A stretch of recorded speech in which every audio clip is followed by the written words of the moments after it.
Hello, this is Harry and welcome to another video on this channel, where today I'm going to be comparing 3 different server hosts that are all free. They all have paid versions, but you can use them all for free, and that's what I'm going to be focusing on in this video. So the 3 server hosts I'm comparing today are Aternos, Minehut and Server.Pro. So if you've seen my past videos on these, you may know that in my Aternos versus Minehut video, I was quite a bit biased, and that is why I'm remaking this basically, and I'm also adding in Server.Pro. So I wanted to make this video more fair than my last one. So today I'm just going to be providing you with the statistics, and then we will go onto the servers afterwards and test them out. I'm going to be providing you with the statistics though. So let's start with the RAM. With Aternos, it really depends on the version of Minecraft you're running it on. So they actually calculate how much RAM they think you will need, and they'll provide that depending on which version you're on. So if you're on 1.16, you'll be given more RAM than if you're playing on 1.12, for example. So with both Minehut and Server.Pro, they give you 1 GB of RAM for their free version. And you can pay to upgrade, but as I said in this video, we're focusing on the free ones. So, with the player count, with Aternos, you can set the maximum player count to whatever you wish. It doesn't really have a limit. I said in the last video it was some crazy number, but it was a really big number. So there's basically no limit. I think it was like 1 billion or something. But yeah, you can set the Aternos player count to whatever you like, although it may perform less if you have more players. It's still nice to have the option, I feel. So with Minehut and Server.Pro, they allow you 10 players maximum with the free versions. With plugin support, all 3 server hosts support plugins. But with mod support, however, Aternos is the only one out of the 3 that allows you to play with mods on your server. Minehut and Server.Pro don't have any support for mods. So the next statistic is the server location. This generally won't matter too much to most people, but if you are far away from these locations, chances are you're not going to get as good of a connection. So the closer you are, the better your connection will probably be to the server. So Aternos servers are based in Germany at the minute. Minehut servers are based in New York in the USA. And Server.Pro gives you a choice of Canada or France with the free version, although they have more server locations if you choose to upgrade. So all 3 hosts support both Java and Bedrock. However, with a Minehut server, you can actually have players from both Java and Bedrock on the same server at the same time. However, I have heard that this isn't great, and it does cause a lot of lag problems because the code has to basically be translated between the programming languages which they're written in. Obviously, Java Edition is written in Java, and Bedrock is written in C++. The other 2 let you choose between which server you want, whether you want it a Java server or a Bedrock server, but you can't have players from both at the same time. With Aternos and Server.Pro, you get to choose which version of Minecraft you want to play on.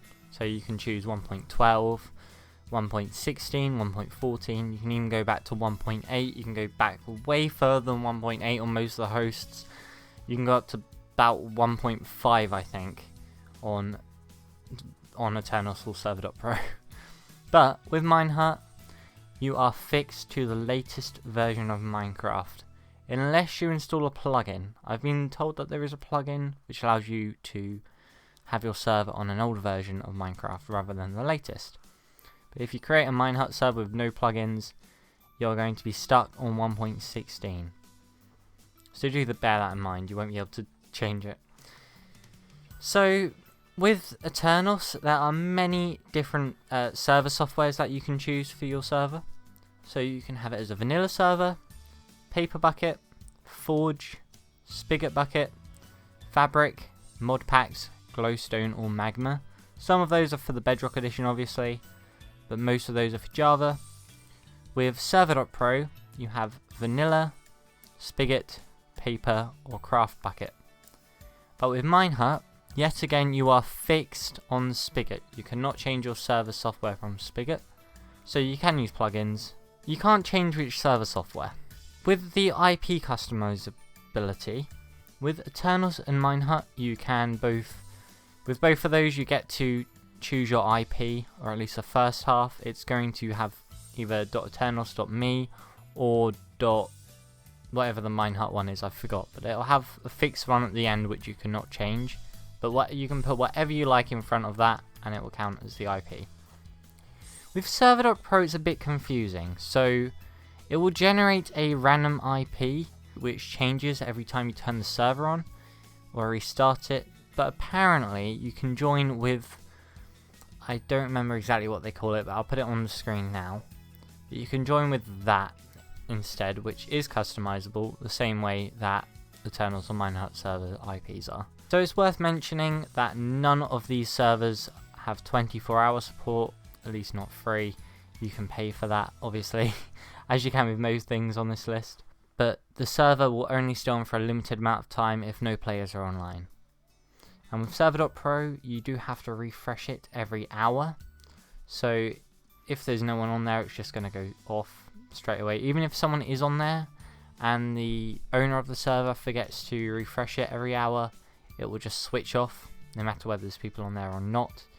I don't like this feature, and I find it quite a big deal breaker for me for a lot of servers. So I just don't use that really. That's my personal preference. Obviously I'm providing you with the facts. So Aternos actually supports cracked players.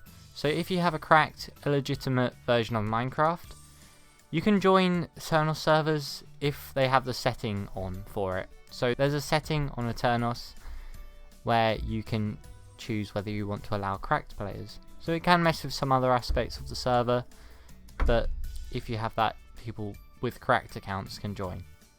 Minehut and Server.Pro don't support cracked accounts, so there's no way that people with cracked accounts can join your server if you have those. So with Aternos, there is often a queue to turn on your server. A while back it used to sometimes take that an hour or two to turn the server on.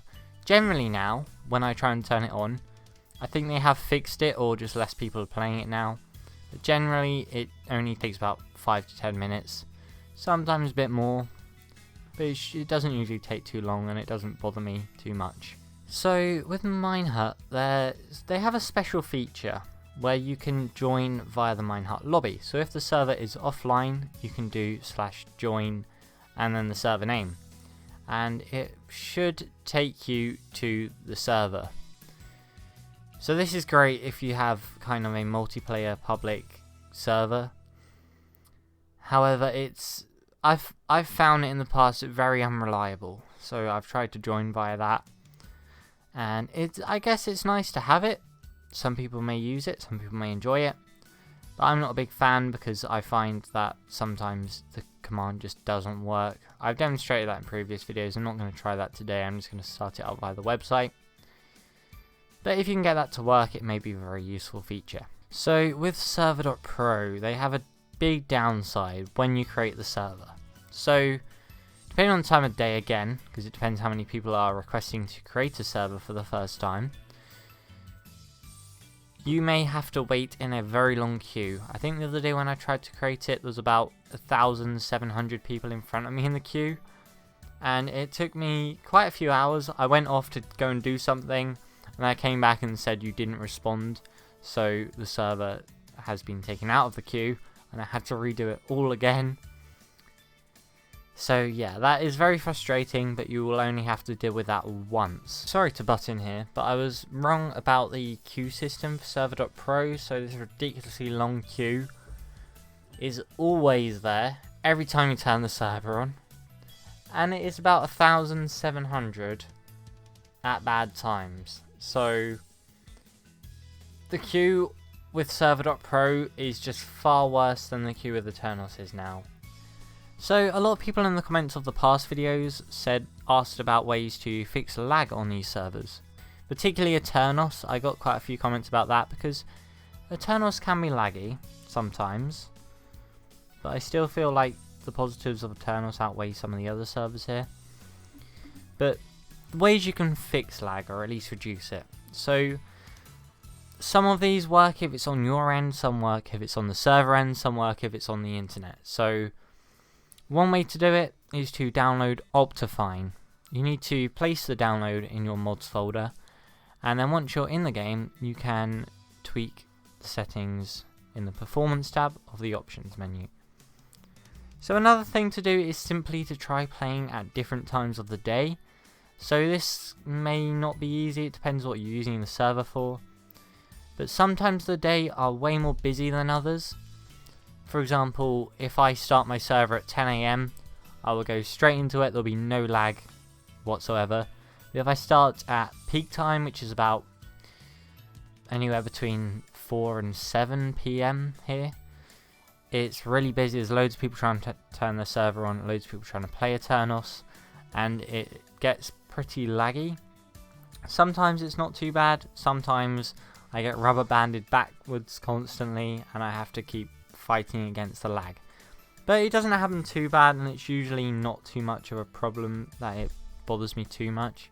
Another thing you can do is simply to reduce the plugins or mods on your server. So if you remove some of those ones which you aren't maybe using or don't find necessary, it can free up the RAM of your server, and it may run, and it should run much more smoothly. And that is on the server end, so that is one of the best ways to reduce lag. But it's not always practical because you have to remove things, and obviously the gameplay won't be the same. So the next one kind of contradicts the last one, but if you find some sort of clear lag plugin in the plugin section, you can use that and it should get rid of entities in the server every so often.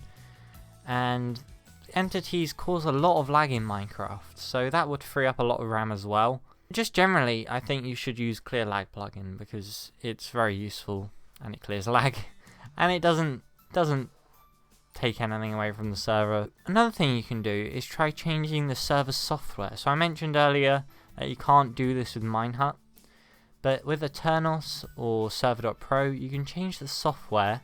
So do be careful if you already have plugins installed and worlds. Back up your worlds before you do this, otherwise you may lose it. But if you change the software, it can sometimes reduce lag because some software versions use less RAM than others. So if you have a vanilla server, I believe it will probably use less. So all free servers are limited compared to paid servers. You will never get a premium, lag-free, 24-hour experience with any of these server hosts. However, Aternos is good enough for most people, especially for private servers. But public servers, I mean, sometimes if you have it on at certain times of the day, it could do the job. Or if you add people to the Aternos server where they are allowed to turn it on via the website, you can do that. All you need is their Aternos username. You can even set it so they can't change other things. They can only turn the server on. And I feel that's just as easy as the Minehut thing, but more reliable. I'm going to test servers in Minecraft and show you what they are actually like while performing. Okay, so right now I am testing each of the 3 servers. So I don't know what the outcome is going to be of this yet because I'm only doing the first one right now. But you'll see all 3 at the same time. So there's a few tests I'm going to do on each server, and I'm just going to play these. I've tried to set these servers up as similar as possible, so hopefully you can see that. But I'm just going to do a few tests, some in survival, some in creative, just to see if I can find any lag. So first I'm doing a test where we chop down a couple trees, and I'm going to do some crafting, and I'm going to place some blocks down. So that's basically a survival test. I'm also doing a little jump test where I just kind of pile across with blocks, see how the server copes, see if there's any rubber banding or anything. And now I'm going into creative mode. So now I'm just going to pile up with a bunch of blocks, see if any lag issues or anything happen.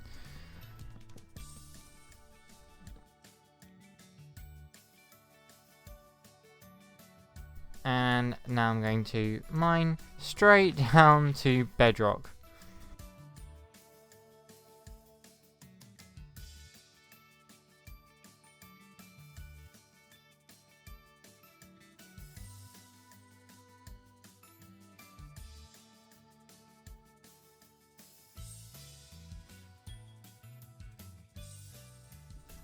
Okay, so that test is done.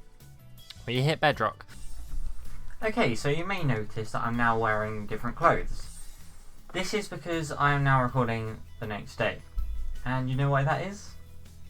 It's because when I tried to record the Server.Pro clip last night, it took 3 hours in a queue to turn the server on again. So I started at 6 and by 9 the queue had finished. So I couldn't actually record that clip until 9 o'clock. And I'm now here doing the conclusion, so that actually changed my mind quite a lot. So before this, I wasn't too keen on Minehut. I'd had lag issues in the past, which I seem to have fixed rather well. So you saw in those 3 clips there that Minehut and Aternos and Server.Pro all seem to perform very similar. But Minehut had 5 bars ping, so this will be different depending on your location in the world. But seeing as Minehut servers are based in America and that is quite far away from me anyway, I was pleasantly surprised with how good their servers are. But I'm still not going to recommend Minehut as my number 1 just because of the lack of options. So I still believe that Aternos is the best server host because it gives you a wide range of options and you can do mods and all sorts. But Minehut, if you don't want to play with mods and you're happy with everything else I've said in this video, definitely give it a go if Aternos isn't your thing. So I'd still recommend Aternos over Minehut even if you aren't sure, just because it is nice to have the option in the future. You can have more players and stuff as well. But if you don't like Aternos, sure, go with Minehut. But I do not recommend Server.Pro. So as I said, I thought that the queue system was only a one-off thing because it took so long. It took me 3 hours the other day as well. So I thought it was a one-off thing just when you create the server. But no, every time you turn the server on, you have to wait in that queue. And it's just not practical. Aternos queues are hardly there anymore. They're about 5 minutes if there is a queue. Aternos really fixed their servers, and so has Minehut by the looks of it as well. So there's no queue for either of those pretty much now. Server.Pro, pretty sure you don't want to be waiting 3 hours. I do not recommend them. So yeah, Server.Pro does offer more options than Minehut. So I recommend Aternos, or if you don't like Aternos, go with Minehut, but you won't have those options. Anyway, that is in this video here, so I hope I helped. If there's any more questions, do leave them in the comments. I will do my best to answer as many as possible. But that is all I have for this video, so thank you for watching. Check everything in the description for the links and stuff, and I'll see you all later. Bye bye!